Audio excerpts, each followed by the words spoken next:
एक रात सानो आइरिस टापु एरान नजिकै कालो आकाशमा ज्वाला जस्तो केही देखिन्छ।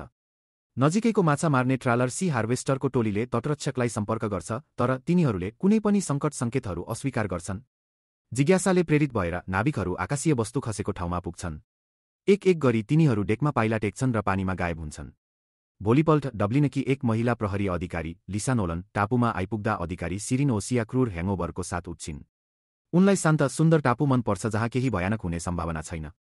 किरणले उनलाई आफ्नो कारमा उठाउँछिन् र लिसाले तुरुन्तै उनको नयाँ सहकर्मीको अवस्था याद गर्छिन्। उसले उनलाई आफ्नो कार्यस्थलमा लैजान्छ। यसैबीच ग्लिसनले किनारमा मृत व्हेलहरू भेट्टाउँछिन् जसको शरीरमा भयानक घाउहरू छन्। लिसाले आफ्ना नयाँ सहकर्मीहरूलाई भेट्छिन्, यद्यपि किरण उनको आगमनबाट छक्क पर्छिन्।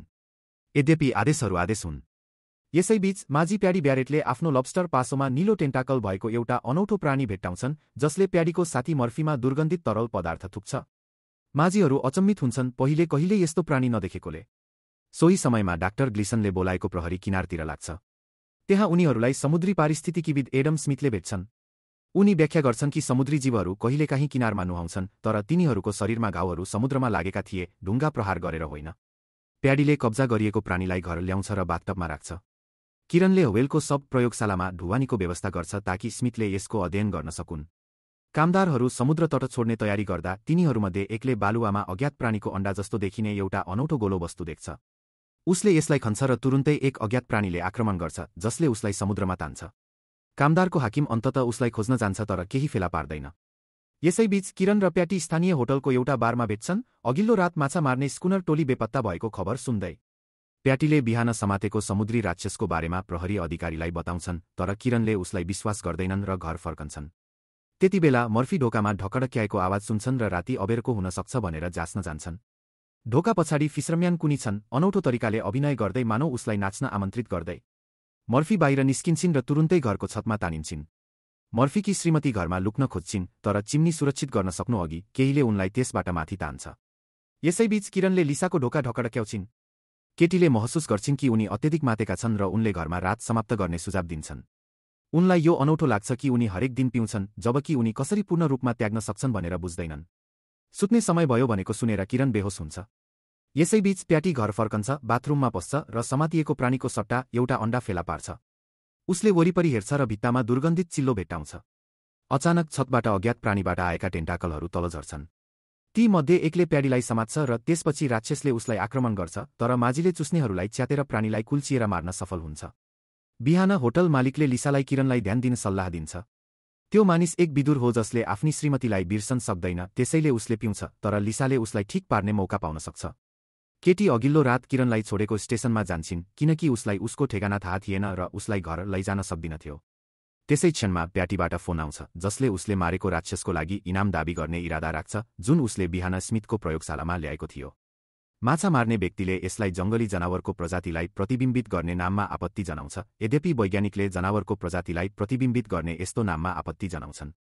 उसलाई थाहा छैन कि यो के हो, किनभने उसले कहिल्यै त्यस्तो प्राणी देखेको छैन र उसलाई यो मरेको पनि निश्चित छैन।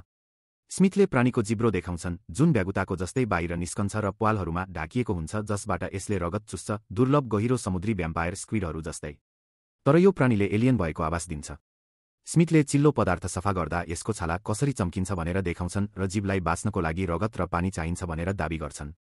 प्याटीले तुरुन्तै सोध्छन् कि यो चमत्कार गौतमा बेच्न सकिन्छ कि भनेर, तर स्मिथले उसलाई यसको बारेमा सोच्न पनि निषेध गर्छन्। यो नमुना गर्भवती महिला भएको पत्ता लाग्यो, जुन अण्डाले प्रमाणित गरेको छ। पछि किरणले सुझाव दिन्छ कि प्राणी व्हेलको मृत्युसँग सम्बन्धित हुन सक्छ, तर लिसाले शङ्का गर्छिन् किनभने प्राणी मृत जनावरहरूभन्दा धेरै सानो छ। केही समयपछि किरण र लिसाले मर्फीको घर नजिकै कुनीको कार भेट्टाउँछन्, जहाँ उनीहरूले छतमा अनौठो फोहोर देख्छन्। लिसामाथि चढ्छिन् र अघिल्लो रात मर्ने महिलाले लगाएको लुगाको टुक्रा फेला पार्छिन्। उनी तिनीहरूलाई तान्छिन् र चिम्नीबाट एउटा गोलो वस्तु उडेर सिधै किरणको टाउकोमा खस्छ। उनी पीडाले चिच्याउँछन्, तर जब उनी मर्फ हो भनेर देख्छन् तब चुप लाग्छन्। उसको टाउको उसको अगाडि छ। डाक्टर जसलाई प्रहरीले त्यो भयानक खोज ल्याउँछ, उसले अनुमान पनि गर्न सक्दैन कि यस्तो काम कसले गर्न सक्छ। प्याटीको आगमनले उनीहरूको कुराकानीमा बाधा पुर्याउँछ, जसले प्रहरीलाई घर लग्छ र उनीहरूलाई आफ्नो घरको भत्केको पर्खाल र ल्यानमा रहेको बाथटब देखाउँछ। किरणले घटनाहरू भएका स्थानहरूलाई चिन्ह लगाउँदै नक्सा फैलाउँछ। तिनीहरू सबै एउटै खाडीमा अवस्थित छन्, जसले त्यहाँ एउटा पुरुष प्राणी बस्ने सुझाव दिन्छ। प्याटीले गुफा भएको कालो चट्टानहरू सम्झन्छिन् र टोली त्यहाँबाट निस्कन्छ। किरण र लिसा गुफामा प्रवेश गर्छन् र चाँडै माछा मार्ने बेस्ट भेट्टाउँछन्, जबकि प्याडीले बालुवामा धेरै अण्डाहरू बाहिर निस्कन तयार भएको भेट्टाउँछन्। गुफाभित्र किरण चिच्याउँछ, केटीलाई डराउँछ। अचानक तिनीहरूको अगाडि एउटा विशाल एलियन स्क्विड देखा पर्दछ। पुलिस दौडन्छ बाटोमा प्याडीलाई समातेर। पछि तिनीहरूले मद्दतको लागि बोलाउने प्रयास गर्छन्, तर लिसाले खतरा पुष्टि गरेपछि मात्र तिनीहरूलाई गम्भीरतापूर्वक लिइन्छ। तिनीहरू प्रयोगशालामा हतारिन्छन्, जहाँ स्मिथले निष्कर्ष निकालेका छन् कि व्हेलहरू यी जीवहरूको लागि खाना हुन्। किरणले पोथीको अवशेषमाथि ज्वलनशील मिश्रण खन्याउँछन्, भाले उनको लागि आउनेछ भनेर विश्वस्त हुन्छन्। उसले शरीरमा आगो लगाउँछ, तर स्प्रिङ्कलर प्रणाली तुरुन्तै सक्रिय हुन्छ, आगो निभाउँछ। तापक्रम परिवर्तनले मृत पोथीलाई पुनर्जीवित गर्छ। स्मिथले आफूलाई कुर्सी, लिसाले चक्कु र किरणले रोल्ड लिएर हन्छ। वर्ल्ड अप पत्रिका। तैपनि तिनीहरू आक्रमणको लागि तयार छैनन्। एलियन स्क्विडले किरणको टाउको वरिपरि आफ्नो टेन्टाकलहरू बेर्छ, तर स्मिथ र लिसाले त्यो जीवलाई च्यात्छन् र यसले अचानक मानव रगत थुक्छ र मर्छ। समूहले यसलाई समाप्त गर्छ, यद्यपि स्मिथले ठूलो खोजको लागि हराएको अवसरको लागि बिलाप गर्छ। लिसा अचानक सोच्दछ कि यदि टापु वरिपरि व्हेलहरू सकिए भने नवजात प्राणीहरूले के खानेछन्। त्यो क्षणमा प्याटी प्रयोगशालामा फर्कन्छ र सबैजना छक्क पर्छन् कि उनी कसरी राक्षसबाट बच्न सफल भए। उसले आफ्नो आहारको उल्लेख गर्छ, तर किरणले अचानक थाहा पाउँछ कि प्याटी मातेको थियो। जीवहरूले रगत खान्छन् र यस्तो देखिन्छ कि रक्सीले तिनीहरूमा एलर्जीको प्रतिक्रिया निम्त्याउँछ, त्यसैले मानिसहरूलाई टापुमा एक रात मात्र बाँच्न आवश्यक छ। भोलि मद्दत आइपुग्नेछ र जीवहरूलाई कुनै प्रकारको बमले नष्ट गरिनेछ। किरणले बारमा सबैलाई भेला गरेर ठूलो मदिरा पार्टी आयोजना गर्ने सुझाव दिन्छ। तिनीहरूले बार मालिक ब्रायनलाई सबै कुरा बताउँछन् र उसलाई प्राणीको एक टुक्रा देखाउँछन्। यद्यपि उनी धम्कीमा पूर्ण रूपमा विश्वास गर्दैनन्, उनी सहमत छन्। लिसा डराउँछिन् किनभने उनले कहिल्यै रक्सी पाइनन्, तर किरणले त्यो रात शान्त रहन प्रस्ताव गर्छिन् किनकि उनी मात्र चीजहरू नियन्त्रणमा राख्न सक्छन्। पछि लिसाले एक खुराक लिन्छिन् र तुरुन्तै आफ्ना साथीहरूलाई खिल्ली उडाउन थाल्छिन्। प्याटीको घरेलु मदिरा पिएपछि उनी राम्ररी मात्तिन्छिन्। डाक्टरले उनको रगत लिन्छिन् र समूहले यसलाई नवजात प्राणीलाई खुवाउन प्रयोग गर्छ, जुन लगभग तुरुन्तै मर्छ। समूहले निष्कर्ष निकाल्छ कि प्रभावकारी हुन पेय बलियो हुनुपर्छ। प्रहरी चर्चमा हतारिन्छ, जहाँ टापुका बासिन्दाहरू भेला भएका छन्। किरणले सबैलाई लिसाको सम्मानमा पार्टीमा आमन्त्रित गर्छन् र तिनीहरू उत्सुकतापूर्वक बारतिर लाग्छन्। आइल्यान्डर्स पार्टीमा हुँदा किरण र उनको टोलीले उपलब्ध हतियारहरू गणना गर्छन्, जसमा नेल गन, गोली बिनाको खेलौना बन्दुक, फ्लेयर गन र पानी बन्दुक समावेश छ, जसलाई ब्रायनले पेट्रोल भरेर ज्वालामुखीमा परिणत गर्ने योजना बनाएको छ। पछि बारटेन्डर आफ्नो कर्तव्यमा फर्कन्छ, सबैलाई पेय पदार्थ खुवाउँछ। आइल्यान्डर्सले लिसा र किरण कारमा बस्दा र वरपरको वातावरण हेर्दै रमाइलो गरिरहेका छन्। टिप्सी लिसा स्वीकार गर्छिन् कि उनी किरणलाई मन पराउँछिन्, तर उनी शान्त भएर स्वीकारोक्ति स्वीकार गर्न अभ्यस्त छैनन् र बिहानसम्म कुराकानी स्थगित गर्न भनिन्। यसैबीच डाक्टर बाहिर निस्कन्छिन्। किरण आफ्नी मृत पत्नीको बारेमा कथाहरूमा हाँस्छिन्। उनले भर्खरै उसलाई छोडिन्, त्यसैले कुनै त्रासदी छैन। यसैबीच डाक्टरले समुद्र तट साना जीवहरूले ढाकिएको देख्छन्। तिनीहरूमध्ये एकले उसको अनुहारमा टाँसिएको देख्छन्। मानिस चिच्याउँछ, जुन किरण र लिसाले सुन्छन् र तिनीहरू उसको सहयोगमा आउँछन्। लिसाले जीवहरूलाई वरिपरि फ्याँक्दा किरणले डाक्टरलाई मुक्त गर्छ, तर त्यसपछि घरको पछाडिबाट एक विशाल पुरुष एलियन देखा पर्दछ र डाक्टरलाई निल्छ। किरण र लिसा कारमा लुक्छन्, तर स्क्विडले यसलाई समात्छ र तिनीहरूलाई हल्लाएर बाहिर निकाल्ने प्रयास गर्छ। अचानक प्रहरी साइरन बज्छ। जीवले कार छोड्छ र ब्रायन के भइरहेको छ भनेर हेर्न ढोका खोल्छ। किरण र लिसा भवनमा हाम फाल्न सफल हुन्छन्। ब्रायनले स्मिथलाई पेट्रोलले भरिएको बन्दुकमा मैनाबत्ती बाल्न भन्छन् र स्मिथले त्यसो गर्न सङ्घर्ष गर्छन्। मानिस बाहिर दौडन्छ, राक्षसलाई आगो लगाउने उद्देश्यले, तर मैनाबत्ती वर्षामा निम्छ। किरणले ब्रायनलाई बचाउन मुस्किलले सफल हुन्छ। यस बिन्दुमा ब्रायनलाई याद छ कि उनीहरूले ब्यारेलहरू परिवर्तन गर्नुपर्छ, नत्र रक्सी सकिन सक्छ। मानिसहरू घर जान थालेपछि किरणले उनीहरूलाई रोक्न खोज्छन्। ब्रायनले प्याटीलाई दोष लगाउँछन्, भन्छन् कि उनले यी जीवहरूलाई टापुमा ल्याए। झगडा हुन्छ, जसको क्रममा एक मातेको स्मिथ राक्षसको तस्बिर लिन बाहिर निस्कन्छ। प्राणीले वैज्ञानिकलाई आफ्नो तन्त्रले महसुस गर्छ र उसलाई टाढा फ्याँक्छ। किरणले सबैलाई माथिल्लो तलामा दौडन आदेश दिन्छ। उसले राक्षसले पर्खाल भत्काएको र बच्चा जीवहरू बारमा हाम फाल्दा भाग्न खोजेको हेर्छ।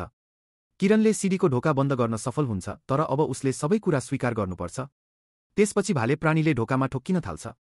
प्याटीले उनीहरूलाई सम्झाउँछ कि पोथीले किरणलाई चिन्ह लगाएको थियो, त्यसैले राक्षस स्पष्ट रूपमा पुरुषसँग मिलन गर्न चाहन्छ।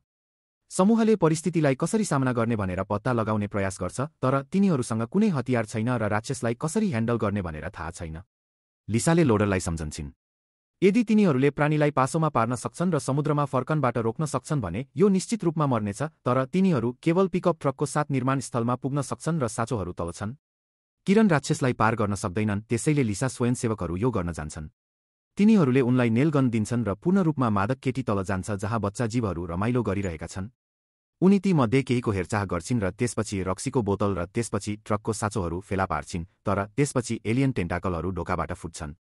लिसाले सलाई बाल्छिन्, दौडिन्छिन् र लड्छिन्, बारमा आगो लगाउँछिन् जसरी राक्षसले उनलाई बाहिर तान्छ। यद्यपि लिसाले प्रतिकार गर्छिन् र भाग्छिन्। समूहले धुवाको गन्ध आउँछ र राक्षस छतमा पुग्दा किरण झ्यालबाट बाहिर निस्कन्छ। प्रहरी अधिकारीले लिसाले चलाएको पिकअप ट्रक देख्छ। ऊ ट्रकको ओछ्यानमा हाम फाल्छ र तिनीहरू पछ्याउँदै प्राणीलाई लिएर बन्दरगाहतिर लाग्छन्। तिनीहरू निर्माण स्थलमा पुग्छन् जहाँ किरणले राक्षसलाई एउटा खाडलमा फसाउँछ जहाँ इन्धनका ब्यारेलहरू भण्डारण गरिन्छ र फ्लेयर गन तयार पार्छ, तर प्राणीले मानिसलाई खाडलमा तान्छ। त्यसपछि लिसा लोडरमा देखा पर्छिन्। यद्यपि उनले मेसिनको नियन्त्रण गुमाउँछिन् र यो राक्षसमा खस्छ, यसलाई पिन गर्छ। जोडीले आफ्नो विजय मनाउन लागेको बेला किरणलाई वरिपरि एउटा टेन्टाकलले बेर्छ। त्यो प्राणीले उसलाई निल्न लागेको छ, आफ्नो मुख खोलेर, तर किरणले आफ्नो बोतलबाट रक्सी त्यसमा खन्याउँछ। राक्षसले उसलाई छेउमा फ्याँक्छ र लिसाले फ्लेयर गनले गोली हान्छ।